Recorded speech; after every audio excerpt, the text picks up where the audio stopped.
déglu tuuti sama allez-y. Il faut souffrir un peu mon cher. Non, souffrir non. Quand tu parles je t'écoute da nga may déglu. ok ça va bismillah. da nga may déglu. Et il faut apprendre à parler aux gens également hein. Omar Sarr ce qu'il a fait avant même d'aller au PDS gis nga PDS boobu muy wax Omar fait partie des gens qui finançaient le PDS à l'opposition. Omar bu muy nekk maire PDS amagul benn maire. Omar bu mu jëlee PDS après le pouvoir kenn ñemu ko woon jël parce que le parti socialiste après le pouvoir a chuté bu mu mel nu mu mel. 2012 ba 2019 PDS est le numéro 2 après le pouvoir aux élections kooku ngay jox tëkkale ñoo xamante ne d'accord ak loo mënti wax 2012 ba 2019 Omar coordinateur du parti au moment où personne n'osait prendre cette coordination là le PDS a toujours pris deuxième position après le pouvoir. Le reste les Sénégalais qui nous suivent de ça. 2019 le PDS n'a pas pris deuxième. demul leen élection si. waaw mais ku demul élection ni ñu koy classé. mais quand je te dis. non il faut être intelligent. il faut être intelligent pour comprendre. il faut être intelligent il faut être intelligent. non mais je vais terminer. Okay. Il faut être intelligent pour comprendre quand je dis 2012 ba 2019 PDS est deuxième après. après Macky Sall. élection 2019 parce que ce leader moo tay la jaay PDS. parce qu'ils ne sont pas partis aux élections. parce qu'ils ne sont pas partis aux élections. parce que chaque leader moo dem. ñii xam nga jaay waa PDS Macky Sall. xam nga ñii xamuñu histoire politique bu ñu nekkee. il faut xam nga ñii xamuñu histoire politique. politique complot. non xam nga ñii il faut que tu écoutes mon cher. politique sa intérêt personnel. waa ji di nga déglu de. moo war a jeex di nga déglu de. après di nga ñëw Samuel. déglu di nga déglu de sama waa ji. n'importe quoi ma ne ko di nga déglu de. xam nga ñii dañu am problème. xam problème bu ñu am mooy lan. Croyant être plus intelligent que tout le monde, il devient les plus idiots et les plus sots.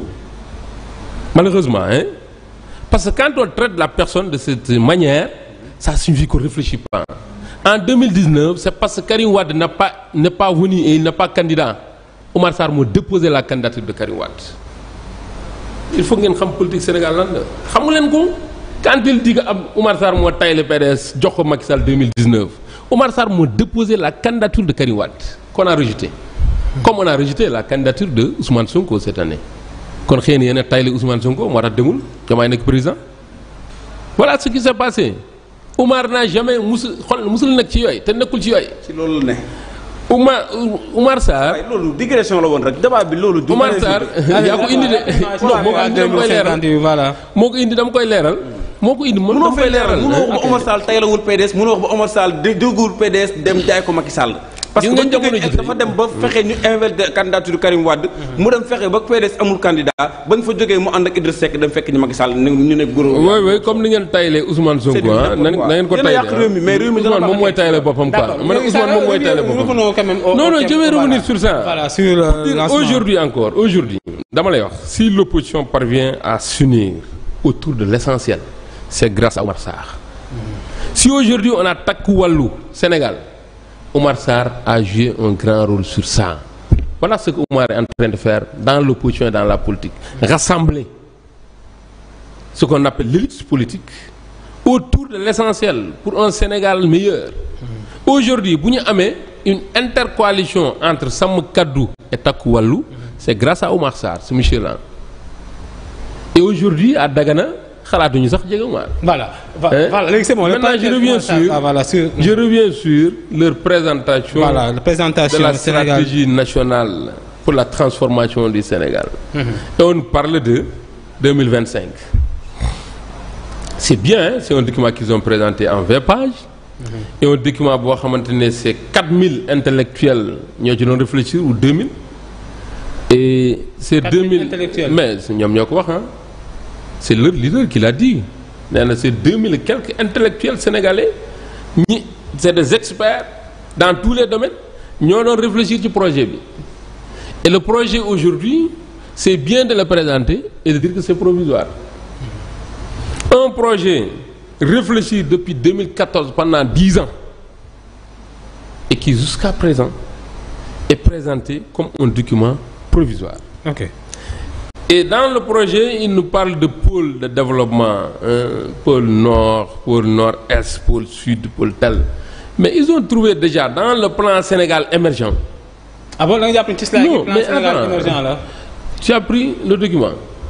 Est-ce que tu as pris le temps de lire le document entièrement, hein? Tu lis le document entièrement. Tu prends les 4 axes. Et il parle le développement du capital humain, ce qui a été un axe prioritaire d'ailleurs pour le président Macky Sall. Ok. Et qu'ils ont repris. Uniquement avec un changement de terme. La présentation du document, ok. Parmi ces intellectuels qui l'ont fait, il n'y a personne parmi eux qui peut le présenter. Mais ils ont dit que Victor Bindougo, alors que tout le monde sait que Victor, il est dans ça. C'est des documents qu'il prend et qu'il donne. Et c'est la même chose qu'il a fait avec eux. Aujourd'hui, on donne un document. On dit voilà le projet que nous avons. Mais un projet qui n'est pas fini. Et dans ce projet-là, quand tu projettes sur 25 ans, mais il faut quand même qu'il y ait des objectifs intermédiaires. Parce que nous savons que Bassirou Diomaye Diakhar Faye, il est élu pour 5 ans. Okay. Et s'il doit avoir un autre mandat, c'est 10 ans. Mais au terme des 5 ans, qu'est-ce qu'on attend de ce projet-là? Voilà. Ils prennent des indicateurs de 2023, nous demandons le 2050. Ils te disent l'électricité, on veut amener le coût à 110 francs en 2050. Non. Mais imaginez-moi ça, mon cher. Non, vas-y, prends le document. Lire le projet. Lire le document. D'accord, rapidement. Non, d'accord, Djoum. Actuellement, le coût de l'électricité, c'est à 210 francs.